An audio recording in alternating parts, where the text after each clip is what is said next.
Hello champions. तो स्वागत है आप सभी का ओनली सिलेक्शन वर्ड में। और आज हम बात करेंगे ईओ एओ के स्ट्रेटजी के बारे में, स्पेशली ईओ एओ के लिए, क्योंकि एपीएफसी की हवा में लग रहा है कि ईओ एओ कहीं गायब हो गया है और उसके बारे में कोई बात नहीं कर रहा है। ऐसा लग रहा है कि एपीएफसी के सिलेबस में तो ये आ ही जाएगा और इससे जूनियर पोस्ट है तो सब एपीएफसी की करेंगे, और जो ईओ एओ का भर सकता है वो एपीएफसी का तो भर ही सकता है। ठीक है, एफपीएफसी में फिर भी कंस्ट्रेंट है कि कुछ लोग ईओ का नहीं भर सकते हैं, लेकिन जो ईओ के लिए एलिजिबल है वो एपीएफसी के लिए तो एलिजिबल है ही। ठीक है, और ऐसा देखने में लगता है कि कोर्स जो है वो पूरा एपीएफसी कवर कर रहा है, इसलिए सब एपीएफसी की ही बात चल रही है। तो स्पेशली रिक्वेस्ट आई गई लोगों की कि सर ईओ के लिए पर्टिकुलर एक बुक लिस्ट और स्ट्रेटजी का वीडियो बनाइए। तो इस वीडियो में हम इस बारे में बात करेंगे। ठीक है, और उसकी बात करने से पहले मैं एक बात आपसे करूंगा जिससे आप उसका मीनिंग समझ पाएंगे कि जब एपीएफसी नहीं आ रहा था काफ़ी टाइम तक, ठीक है, तो कुछ लोग थे जिन्होंने ये बात चालू कर दी थी कि ये एग्ज़ाम कोई इतना ज़्यादा इम्पोर्टेंट नहीं है, ऐसे मिलने वाली पोस्ट इम्पोर्टेंट नहीं है। ठीक है, उसकी बुराई चालू कर दी थी, आप इसके पीछे मत बैठिए, इसका कोई भरोसा नहीं है, ये 2024 में भी आ सकता है, 25 में भी आ सकता है, और एग्ज़ाम्स की तैयारी कीजिए। ठीक है, अब वो सब लोग कहाँ हैं? अब वो सब लोग आपको दिख रहे हैं कहीं? अब वो सब लोग आपको नज़र नहीं आएंगे। वो नज़र आएंगे आपको तो एपीएफसी की तारीफ करते हुए नज़र आएंगे कि इतनी पोस्ट हैं, ये हैं, वो हैं, इसको भर दीजिए। ठीक है, तो ऐसे ही जो है 2 मिनट में हालात बदल जाते हैं, जज्बात बदल जाते हैं, चीज़ें बदल जाती हैं। ठीक है, तो ये मैं आपको इसलिए बता रहा हूँ कि फोकस आप अपने ऊपर कीजिए, आप हवा में मत बहिए। ठीक है, आप फोकस अपने ऊपर कीजिए। जब आपका सिलेक्शन होगा ना तो ऐसे ही 2 मिनट में सब चीज़ें बदल जाएंगी। आपको फोकस उस पर करना है जो आपके ज़्यादा पास है। सबसे पहले बात स्ट्रेटजी और बुक लिस्ट से पहले ये करते हैं कि ये पेपर सबसे ज़्यादा किसके पास है, ईओ एओ पर्टिकुलरली किसे भरना चाहिए। तो देखिए, एसएससी सीजीएल या बैंकिंग की तैयारी में जो लोग हैं उन्हें ज़रूर से ज़रूर ये भरना चाहिए। जैसे टीयर 1 जो क्वालिफाई नहीं कर पाए, एसएससी सीजीएल का प्री क्वालिफाई नहीं कर पाए, ठीक है, 2022 में, और अभी टीयर 2 तो चल ही रहा है। ठीक है, तो जो टीयर 2 दे रहे हैं 3.5 लाख लोग या 35 लाख लोग जो थे उस टाइम पे टीयर 1 में और वो नहीं क्वालिफाई कर पाए, ठीक है, उनमें से करीब 32 लाख लोग, उन सभी को मुझे लगता है भरना चाहिए। जो क्वालिफाई कर दिया टीयर 2, जिन्होंने टीयर 2 के लिए क्वालिफाई हो गए, उन्हें ज़रूर भरना चाहिए। टीयर 1 के लिए 2023 में भी काफ़ी लोग भरेंगे क्योंकि अच्छी वैकेंसी आएंगी, रीस्ट्रक्चरिंग के लिए बोल दिया है मोदी गवर्नमेंट ने। तो 2023 के लिए जो लोग अप्लाई करेंगे उन्हें भी भरना चाहिए। ठीक है, और साथ में जो बैंकिंग एग्ज़ाम्स हैं उनसे रिलेटेड जो लोग हैं उन्हें जो भरते हैं उन्हें भी भरना चाहिए। ठीक है, सभी लोगों को भरना चाहिए अगर एज परसिस्ट करती है। ऐसा क्यों? मैं टिपिकल एक एग्ज़ाम की बात क्यों कर रहा हूँ?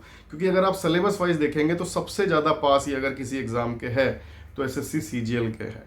सारी चीज़ें लगभग सेम है। अगर आप एसएससी सीजीएल में इंडस्ट्रियल रिलेशन और अकाउंट्स ऐड कर दीजिए, ठीक है, तो सेम सेम सा हो जाता है। चीज़ें आपको सारी वही पढ़नी है, बस फ़र्क ये पड़ जाता है कि लास्ट में जाके थोड़ा सा जीएस का पार्ट आपको क्वेश्चंस ज़्यादा आ जाते हैं। वही ऑब्जेक्टिव पेपर है, वही सब कुछ है, बस वहाँ 25-25-25 एक डिफाइंड पैटर्न है। यहाँ पे जीएस आपको ज़्यादा मिलेगा, रीजनिंग मैथ्स कम मिलेगी।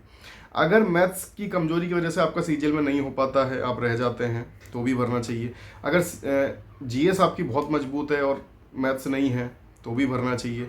अगर आपकी जीएस कमज़ोर है तो भी आपको तैयारी करनी चाहिए ईओ की। तो क्यों करनी चाहिए? यहाँ से आपका जीएस स्ट्रॉन्ग हो जाएगा, उसका फ़ायदा आपको उधर मिलेगा। यानी दोनों एग्ज़ाम इस तरह के हैं कि कहीं ना कहीं अगर आप दोनों की कॉम्प्रिहेंसिवली तैयारी करेंगे या ओनली ईओ की इस कॉम्प्रिहेंसिवली तैयारी करेंगे तो ज़रूर आपका सीजीएल में हो जाएगा।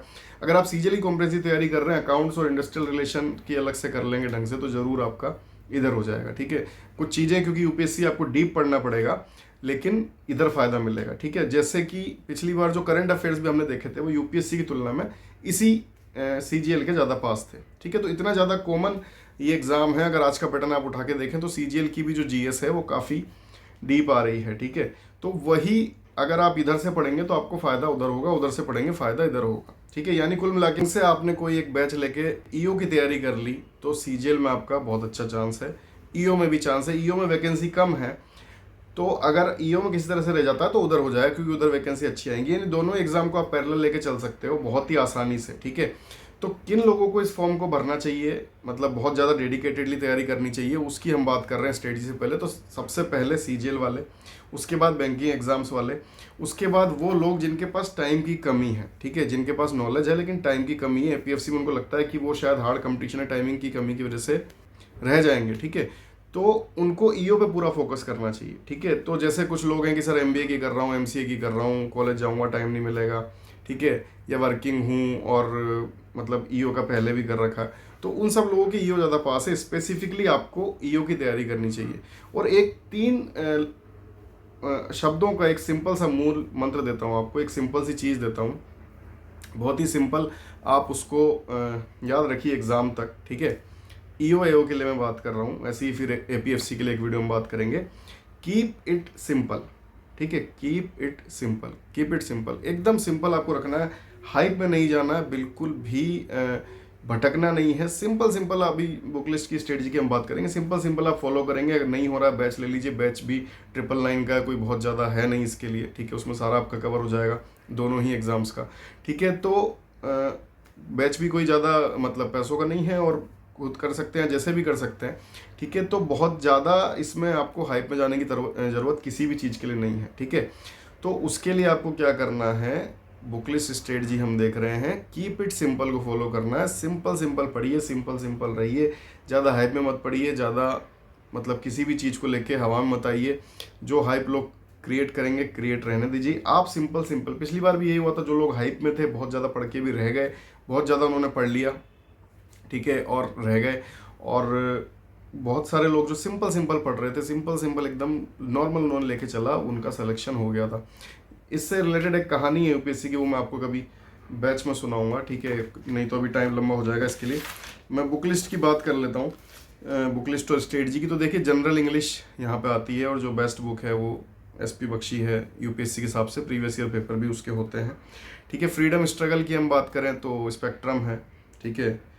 Current events and development issues, current affairs आप जितने फॉलो करें, ठीक है। और ध्यान रखिए एसएससी के टाइप के ज़्यादा आपको करने होंगे।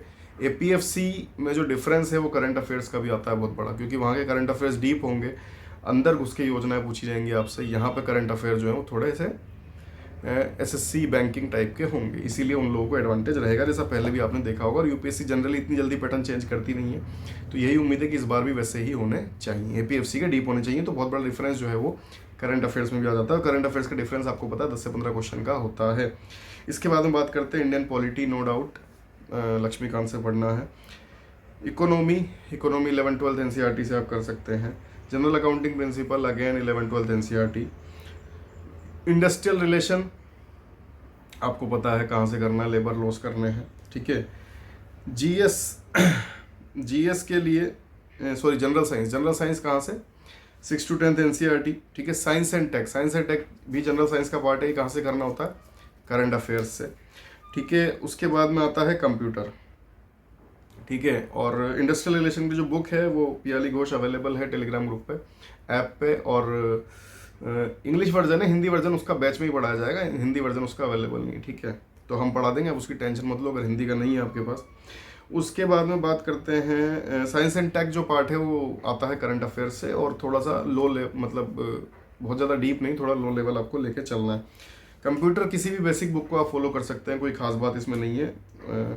मैथ्स अगर कमज़ोर है तो ज़रूर मतलब इस पेपर से आपका बेड़ा पार हो जाएगा, क्योंकि मैथ्स के क्वेश्चन कम आएंगे, रीजनिंग के क्वेश्चन कम आएंगे, ठीक है। रीजनिंग तो वैसे भी सिंपल ही है दोनों जगह, लेकिन क्वेश्चंस कम आएंगे।